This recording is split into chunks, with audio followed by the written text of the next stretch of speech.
can open a Sagicor Bank savings account from anywhere. Go online and open yours today. The time by Sagicor Bank is CVM News at 7 Headlines Thursday, brought to you by Guardian Life. Live secure, live easy.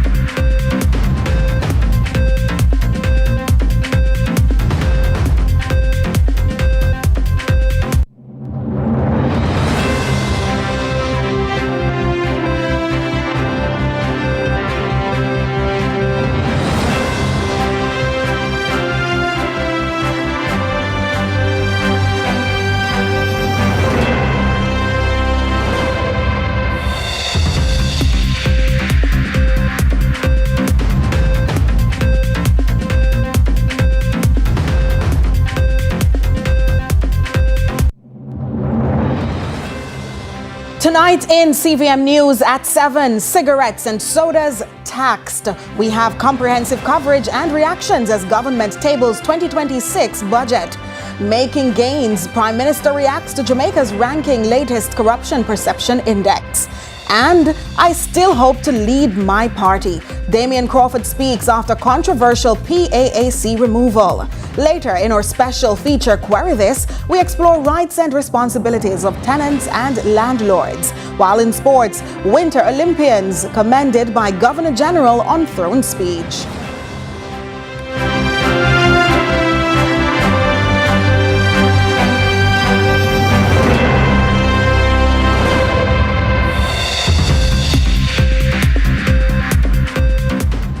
CVM News at 7 Headlines Thursday, brought to you by Guardian Life. Live secure, live easy. Should critical illness strike, don't let worry fill your head. Say hello to happiness and goodbye to worry with Guardian Life's new Ultimate Provider Plan. Secure your medical expenses in the event of critical illness ahead of time while benefiting from our investment portfolio and so much more. Give yourself and your family the peace of mind you deserve with Guardian Life's new Ultimate Provider Plan today. And live secure, live easy. Unbeatable value you will love. Find it only at Quartz. Get up to $80,000 off select furniture, appliances, and electronics. Keep your cash. Shop on credit and choose how you pay. Get unbeatable value you will love. Find it only at Quartz. Bringing value home. Offer ends February 28, 2026. Conditions apply.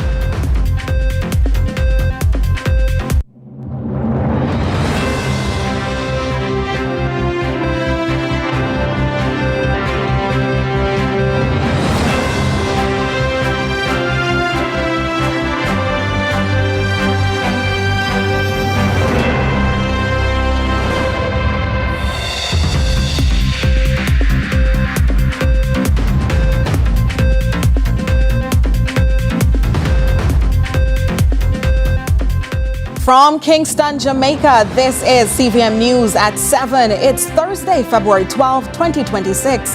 Thanks so much for joining us. I'm Nika Lewis.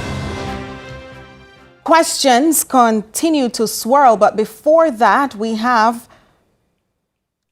Questions continue to swirl, in fact, following the removal of the People's National Party Member of Parliament Damian Crawford from Parliament's Public Administration and Appropriations Committee, the PAAC. While no official reason has been given for his exit, speculation has emerged about internal tensions within the committee. At the same time, the MP is making it clear he still wants to lead the PNP. Akeem Arit has more.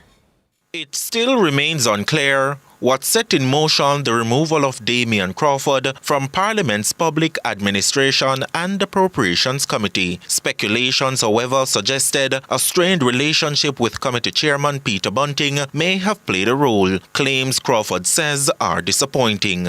On the same day, we also spoke about the threat that we're having from the casino gambling, in particular the opportunity for Jamaicans to gamble with credit cards and to gamble in debt. That is of much greater risk than from the PAC. But it is what it is. We remain a political party that is committed to cause, and I remain in the Bible. And even as speculation mounts days after his removal from the PAAC, Damian Crawford asserts that he is hopeful that one day he will lead the People's National Party. I am still a member of the team. As I've said before, I will do nothing to hurt the party for which I am a member of and for which I hope one day to lead.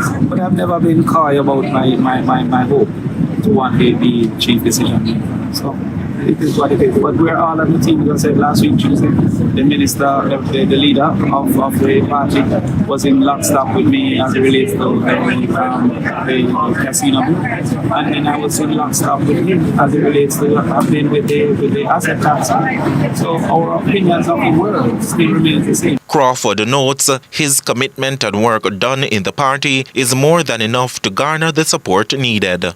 What I do know is that I have strong support within the party because I've made much sacrifices on behalf of the party. East Portland, not the least of it. So I have the inner work for the party, and even on the PAC, I came prepared to work every single time, prepared, done my studies, and to do the effort. So I remain committed to the party, and I think the party have seen my effort, and in time I think they will reward my effort. In the meantime, Dr. Alfred Dawes, Member of Parliament for Southeast St. Catherine, who will replace Damian Crawford on the PAAC, says the same level of scrutiny will be maintained to ensure transparency. I'm trying to bring my investigative skills into Parliament, and nobody is going to get a free ride. We have to keep everyone accountable, no matter who they are, no matter what positions they have. And it's not only laughing with anybody right now, it's serious time. The PNP is committed to the transparency, probity, and to make sure that these committees function the way they're supposed to. So I'm humbled and honored that they would look at it as I am a suitable replacement for a man of that caliber. Akeem Oret reporting for CVM News. Meanwhile, the Prime Minister says despite what appears to be a standstill on Jamaica's latest Corruption Perception Index ranking at 44 and well behind most CARICOM nations, the country is making gains. I think we have done very well in terms of putting in place the institutional framework. I think there's still work to be done, but the country should acknowledge that this is a process and we are making gains in the institutional development. And I mean, in a way, yes, it's a standstill, but in another way, it is a reaffirmation of the progress that we have made. Now, the people of Easington St. Thomas say the temporary bypass near a damaged bridge is helping motorists travel safely. While it offers relief, they are urging authorities to provide clear timelines for permanent repairs. Kevin Black tells us more. In Easington St. Thomas say the temporary bypass installed near a damaged bridge is helpful but not a long-term solution. One resident told our news team that while the bypass is making travel easier for now, the public wants clear timelines for permanent repairs. The persons from Landor Ramble and persons coming from higher up in the hills, it is an ease for them to traverse, especially Martley and Yallas, for commercial purposes. The problem we have is that we do not want this bypass to be eternal. We want it to be an ease for them for a period of time that it must be specified as to when the bridge itself will be corrected for the persons to have the ease of traffic going forward. Residents also say that while the temporary bypass helps with daily travel, the road still has challenges, especially near the river crossing. Well, this bypass, I wouldn't mind them make a bridge on it, because this come like, different from the river course. It's okay so far. Don't really need to come up prep up still, because it's kind of a bit bumpy still. The National Works Agency has begun rehabilitation works in St. Thomas under the graded overlay program, valued at nearly $50 million, focusing on corridors from Bath to Morant Bay and Easington to Yallas. Bridges. While the Easington Bridge remains closed following damage from Hurricane Melissa, patching works are being done on both sides. A temporary detour road and ford crossing have been created to help motorists traverse the area safely. Motorists using these routes are advised to expect slight delays and to obey all posted warning signs and flag person instructions as crews work to make the road safer for the public. Kevin Black reporting for CVM News. And there's been a turning of the tide for operations at the Cornwall Regional Hospital following Hurricane Melissa. Clinical coordinator at the Western Regional Health Authority, Dr. Delroy Frey, says a sense of normality is now returning to the hospital impacted by the monster storm last October. From timelines to commendation, Dr. Frey says their harshest days are quickly heading into the past. Hurricane Melissa ravaged sections of western Jamaica, leaving the already battered yet critical Cornwall Regional Hospital functioning well below its usual capacity. Pre-Melissa, we used to run 170 beds. So we were down roughly, by 50% to cause severe overcrowding in the accident and emergency department. Where before Melissa, we used to have about 40 patients waiting to be admitted, on a daily basis. And this is not new to Cornwall Regional Hospital, and it's not new to any hospital in Jamaica or anywhere else in the world because, we are seeing more medical admission coming to hospital, which is the predominant cases coming in. Dr. Frey says that led to severe overcrowding after the hurricane, operating with 150 fewer beds. The accident and emergency ward was held firmly together by the team that worked tirelessly, he said, despite the clog. This morning, our SMO did a walk, and he reassured me that 84 beds were admitted into those areas. So the 7 East, 7 West, Block C, part of 4 East has been reestablished to house patients. So we add another 84. So this has eased the burden in the accident and emergency department. And I think based on the expression and the staff there is that it has been a great relief for us.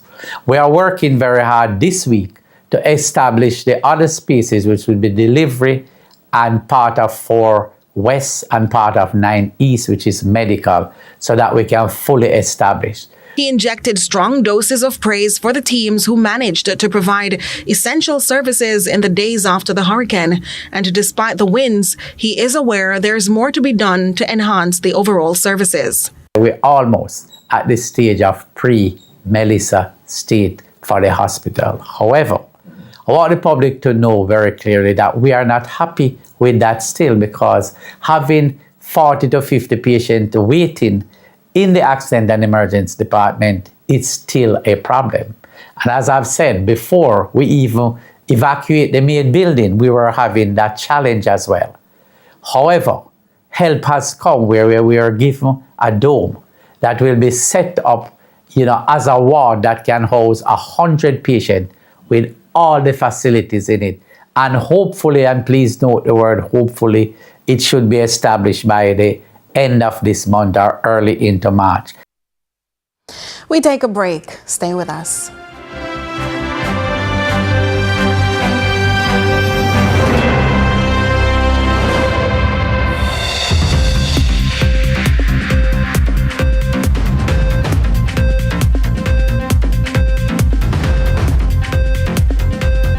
It's 8 a.m. and Mr. Thompson can't find chalk.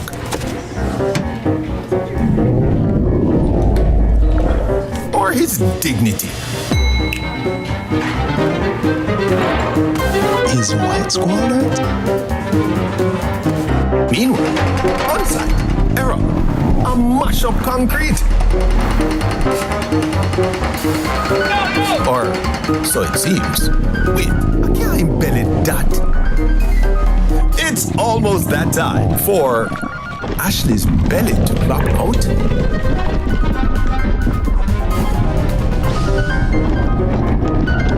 Don't get creative with your hunger. Solve it with mothers. Mommy, ice cream.